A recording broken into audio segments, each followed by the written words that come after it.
Depuis 2012, la tordeuse des bourgeons de l'épinette ne cesse d'envahir les forêts du Bas-Saint-Laurent et celles de la Matapédia ne font pas exception. Dans le but d'améliorer les travaux de récolte de bois atteints par la tordeuse des bourgeons de l'épinette en forêt publique, une consultation publique a été mise en place par le ministère des Forêts, de la Faune et des Parcs. Pour tracer un portrait de la situation, je reçois Marie-Hélène Ouellette d'Amour, biologiste au Conseil régional de l'environnement du Bas-Saint-Laurent, et Félix Tremblay, ingénieur forestier responsable de la planification de l'unité de gestion du Bas-Saint-Laurent. Bonjour à vous deux. Bonjour. Bonjour. Ça va bien? Très bien. Oui. Donc, je vais commencer avec vous, Madame Ouellette. Pouvez-vous nous faire un compte-rendu de la situation actuellement dans nos forêts sur notre territoire? Oui, je vous dirais qu'on est pas mal dans les années d'épidémie, cette épidémie-ci, les années les plus sévères. Donc, on voit beaucoup de défoliation, là, c'est-à-dire des sapins, des épinettes brunes, de la mortalité en forêt. Donc, ce sont des impacts les plus spectaculaires qu'on peut voir en ce moment. Et votre coin de pays, la Matapédia, est particulièrement touché, là. Oui, c'est ça fait quand même plusieurs années. Et c'est quoi les principaux dommages qui sont constatés? On voit une grande mortalité des arbres dans les vieilles sapinières, les sapinières âgées. Donc, c'est sûr qu'une épidémie comme celle-là, qui a lieu à peu près à tous les 30 ans, ben ça a un certain impact là, sur la forêt, des impacts sur les emplois qui viennent en forêt aussi, et sur la récolte de bois, là. C'est la raison pour laquelle là, le ministère, puis Félix pourra nous en parler davantage, c'est la raison pour laquelle le ministère prépare, dans les années de fortes épidémies comme celle-là, des plans de récupération de bois dans le contexte de l'épidémie tordeuse des bourgeons de l'épinette. Donc, on est consulté en ce moment là-dessus sur ces plans de récupération-là. Justement, on va passer la rondelle à M. Tremblay, justement, pour qu'il nous explique un peu plus c'est quoi cette consultation publique, c'est quoi l'objectif, où est-ce qu'on veut en venir avec cette consultation? Oui, bien, tout à fait. Merci pour l'invitation. L'épidémie, comme vous l'avez dit d'entrée de jeu, là, elle a débuté en 2012, là, quand les papillons ont traversé de la Côte-Nord vers le Bas-Saint-Laurent. Elle a rapidement rejoint les terres publiques là, pour commencer ses dommages en forêt. On suit la progression de l'épidémie depuis ce temps-là. Et depuis 3 ans, en fait, on est rendu à notre troisième version de plan spécial pour la récupération des bois. Donc, on suit la progression, mais c'est quand la totalité s'installe à l'intérieur des peuplements forestiers qu'on déclenche un plan d'aménagement spécial pour récupérer ces bois-là. Alors, l'objectif de la consultation actuelle, ben, c'est d'informer le public de ce qui se passe en forêt en lien avec l'épidémie. Donc, les gens pourront constater un peu la localisation des secteurs affectés ainsi que l'importance de cette épidémie-là pour la saison 2022. Ça va leur permettre aussi de s'exprimer là, si les gens ont des préoccupations en lien avec les différents secteurs d'intervention, là. Donc, c'est une façon pour nous d'aller chercher une certaine information, les préoccupations du public et de trouver un terrain d'entente donc pour concilier les intérêts de tous les utilisateurs de la forêt. Donc, le plan d'action va être un peu conçu en fonction de ce que vous allez recevoir comme commentaires? Absolument. Nous, on récupère les commentaires, on fait un suivi avec les personnes qui laissent leurs coordonnées, puis éventuellement, au terme du processus, là, il pourra y avoir de l'harmonisation. Donc, la planification pourrait être modifiée en conséquence, puis il va y avoir un rapport des consultations qui va être produit à la fin du processus. Et puis, rendu public. Donc, je pense que présentement, la consultation est commencée. Les gens qui veulent participer, comment ça fonctionne? C'est fort simple, en fait. C'est sur le site web du ministère des Forêts, de la Faune et des Parcs. Il y a un onglet là, qui est vraiment attitré excusez, là, c'est pour les plans d'aménagement spéciaux pour le Bas-Saint-Laurent. C'est une carte interactive, donc on peut zoomer, dézoomer, se promener sur le territoire du Bas-Saint-Laurent, puis on va voir, les gens pourront constater les secteurs d'intervention et de la voirie forestière qui est rattaché à ça. Et il y a un formulaire en ligne qu'ils peuvent compléter directement. Donc, fait que là, on parle de la coupe forestière qui pourrait permettre de sauver peut-être les arbres qui sont atteints. Mais d'un côté, en même temps, la coupe forestière peut peut-être nuire à certaines espèces d'animaux. Je pense que Mme Ouellette peut nous en dire un peu plus aussi là-dessus. Oui, bien, ce qui nous inquiète en ce moment, c'est que il y a des coupes qui sont prévues à proximité de l'habitat du caribou de la Gaspésie. Donc, on comprend qu'il y a urgence de récupérer les bois avant qu'ils... C'est ça, hein, le plan spécial, c'est récupérer les bois avant qu'ils ne soient plus utilisables là, dans les usines. Sauf que dans ces coupes particulières-là qui sont proches de l'habitat du caribou, on rappelle qu'il reste quelques 34 caribous en ce moment et notre inquiétude, c'est de voir disparaître encore plus de leur habitat qui est déjà fortement dégradé, c'est-à-dire leur habitat préférentiel qui sont les sapinières matures, donc les vieux peuplements de sapins baumiers.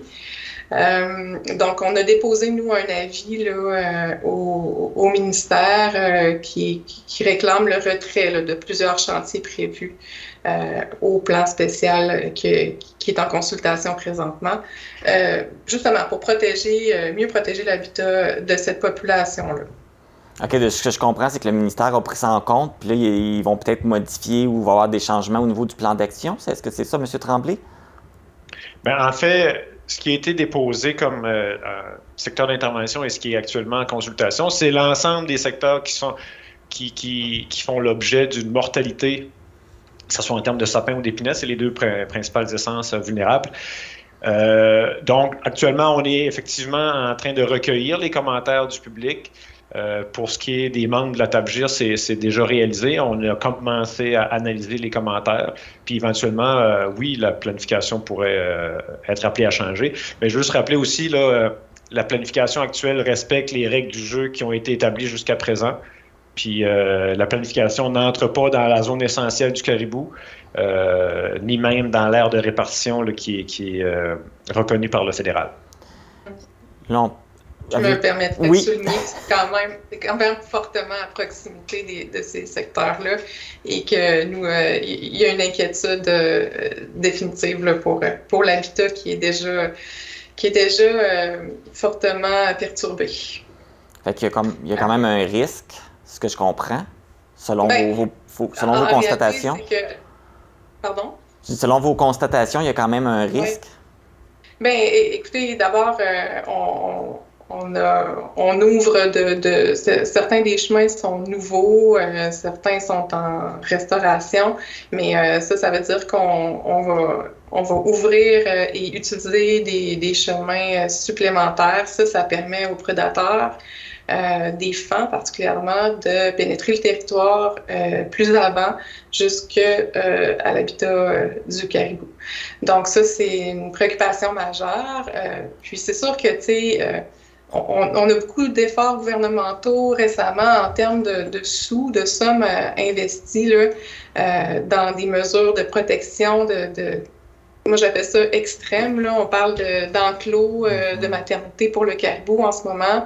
Ça fait plusieurs années aussi qu'on piège le coyote, l'ours noir aux environs de l'habitat essentiel du caribou. Tout ça, ça vise justement à protéger les fans des prédateurs, mais ce sont des sommes conséquentes qui sont investies dans ces diverses mesures-là. Et pour nous, c'est comme un peu un paradoxe d'aller faire des travaux forestiers supplémentaires qui hypothéqueraient là, l'habitat du caribou davantage. OK. Est-ce que vous répondez quoi à ça, M. Tremblay, face à ces inquiétudes-là? Bien, moi, je trouve que c'est un super bon exemple de préoccupations qui peuvent émaner des consultations. Donc, nous, on va recevoir ces commentaires-là, on va les analyser, puis on va y répondre là, du mieux qu'on peut. Parce que là, on parle aussi de la coupe forestière, donc pour sauver les arbres qui sont atteints. Mais qu'est-ce qui pourrait être mis en place justement pour éviter d'en arriver là? Est-ce qu'on peut combattre la tordeuse des bourgeons de l'épinette d'une façon quelconque? En fait, il y a différentes façons. Nous, on a une stratégie d'aménagement qui a été adaptée pour faire face à l'épidémie. La stratégie d'aménagement a été modifiée pour la période, en fait, depuis la saison 2018, puis ça va se poursuivre jusqu'en 2028, jusqu'à preuve du contraire. Puis ultimement, il y a de la lutte directe qui peut aussi se faire. Là, c'est pas nous, là, c'est pas mon équipe là, directement, c'est vraiment le rôle de la SOPFIM. Mais eux, ils font de la lutte directe là, avec de l'arrosage. Là. OK. Fait que c'est beaucoup, principalement, c'est par de l'arrosage qu'on peut éliminer la tordeuse. C'est ça, je comprends? Les plans de récupération, c'est aussi un des éléments de notre coffre à outils pour y faire face. Donc, on vient ultimement chercher les bois en perdition, mais avant que ces peuplements-là meurent, il y a une certaine portion du territoire, c'est à peu près 25 là, des terres publiques du Bas-Saint-Laurent qui sont protégées par de l'arrosage. C'est des zones où nous, on ne va pas récolter de bois là, pour toute la période que c'est arrosé, pour se concentrer dans les peuplements les plus vulnérables en dehors des aires admissibles à l'arrosage. Parfait. Donc, je vois que Mme Ouellette semblait d'accord. Est-ce qu'il y a d'autres solutions ou c'est vraiment la seule? Écoutez, il y a une chose qui nous est favorable au Bas-Saint-Laurent, c'est qu'on a, si on parle seulement du caribou, là, on a la portion seulement est de notre territoire forestier public qui est touché par l'habitat du caribou. Donc, les bois qui sont nécessaires à alimenter les usines, alimenter l'industrie forestière, on a une certaine marge de manœuvre à ce que je comprends là, pour aller chercher des bois ailleurs que à proximité de l'habitat du caribou. Puis, l'autre chose qui est importante de dire aussi, c'est que il y a une vaste démarche régionale là, pour les aires protégées. Présentement, vous avez sûrement entendu parler en décembre 2020 d'une réserve de territoire aux fins d'aires protégées là, qui serait comme collée au parc de la Gaspésie. C'est un contour qui a été annoncé en 2020 qui est différent de celui qui fait consensus depuis 2013 dans la région. Et si on gardait le contour original, on se sauverait aussi beaucoup de problèmes par rapport à la proximité de l'habitat du caribou. Donc, on va de ce côté-là aussi, on va demander que certains chantiers soient retirés du plan spécial, à la fois on travaille en synergie, à la fois pour protéger l'habitat du caribou, mais aussi pour respecter le consensus régional sur les aires protégées au Bas-Saint-Laurent. Okay. Donc, c'est un peu le portrait global là, qu'on veut faire. Parfait. Donc là, c'est sûr, ce qu'on parle depuis le début, là, c'est que ça concerne les forêts publiques. Oui. On sait aussi que là, il y a, les producteurs de bois du secteur privé demandent aussi des actions de leur côté, là, du gouvernement, pour avoir une aide de leur côté. Actuellement, au niveau du gouvernement, du ministère, on en est où par rapport à cette demande-là? En fait, c'est pas moi qui va vous répondre directement. De un, je suis pas au courant du dossier. De deux, mon mandat d'aujourd'hui, c'est vraiment de répondre aux questions plus en lien avec les consultations qui ont cours pour la récupération des bois qui sont en perdition sur forêt publique. Donc, c'est pas un dossier que je maîtrise aucunement. Okay. Je pourrais pas me prononcer, malheureusement. On sait pas s'il y a des démarches qui se font en ce moment. Parfait. Avez-vous d'autres choses à rajouter? D'autres éléments d'information qui pourraient être intéressants pour les auditeurs là, à savoir, pour le faire une idée ou contribuer à la consultation publique? Bien, moi, j'inviterais l'ensemble des gens à s'informer, à aller voir la consultation en ligne du ministère, puis à participer évidemment là, à cette consultation-là pour que leurs priorités soient entendues. Là, donc, parce que là, je constate qu'il y a beaucoup d'enjeux avec cette consultation. Bien, je pense que c'est pour ça que le ministère fait une consultation publique parce qu'il veut connaître les opinions des gens, mais il y a quand même beaucoup d'enjeux. Ce que je constate, là, c'est pas Ça n'a pas l'air aussi simple, là, tu ne vas pas juste dire on se débarrasse de la tordeuse, on fait ci. Il y a beaucoup d'enjeux parce qu'il y a il va y avoir beaucoup de répercussions autour de tout ça, là. Oui. Mais moi, je veux juste rappeler aussi, c'est pas notre première planification d'un plan d'aménagement spécial, là. On a commencé le premier en 2019. Ça a progressé avec les années en suivant l'évolution de l'épidémie, mais chaque plan spécial, en fait, on déclenche un plan spécial quand il y a des bois qui sont en perdition découlant d'une perturbation naturelle. Ça peut être un feu, ça peut être un chablis, ça peut être une épidémie. Chaque perturbation doit avoir un plan spécial qui est préparé si on veut aller pour les récupérer. Et chaque plan spécial doit aussi faire l'objet d'une consultation publique. Donc c'est pas nouveau, là. C'est ça. Donc, après la consultation, là, il va y avoir des plans concrets qui vont être proposés, j'imagine, par la suite? En fait, le plan, oui, il va se concrétiser, il va se raffiner en vue des travaux pour la saison 2022. Et éventuellement, si l'épidémie progresse en 2023, il y aura un nouveau plan pour la saison 2023 qui va suivre. Oui. Bon. Ben, merci. La consultation, je veux juste rappeler, excusez, oui. C'est ouvert jusqu'au 14 mars prochain. 14 mars, ça se fait en 14 mars plutôt. Ça se fait en ligne, c'est ça? Oui. Parfait. Ben, merci beaucoup pour les explications, les clarifications. On en sait un petit peu plus, on comprend mieux la situation. Donc, j'étais en compagnie de Marie-Hélène Ouellette d'Amour, qui est biologiste au Conseil régional de l'environnement du Bas-Saint-Laurent. Vous avez des titres longs. Et Félix Tremblay, qui est ingénieur forestier responsable de la planification de l'unité de gestion du Bas-Saint-Laurent. Et puis, merci beaucoup. Et puis, on invite les gens là, qui veulent participer à sa consultation publique de se rendre sur le site du ministère de la Forêt, des Faunes et des Parcs pour aller remplir le formulaire. Merci beaucoup. Merci beaucoup. Merci à vous.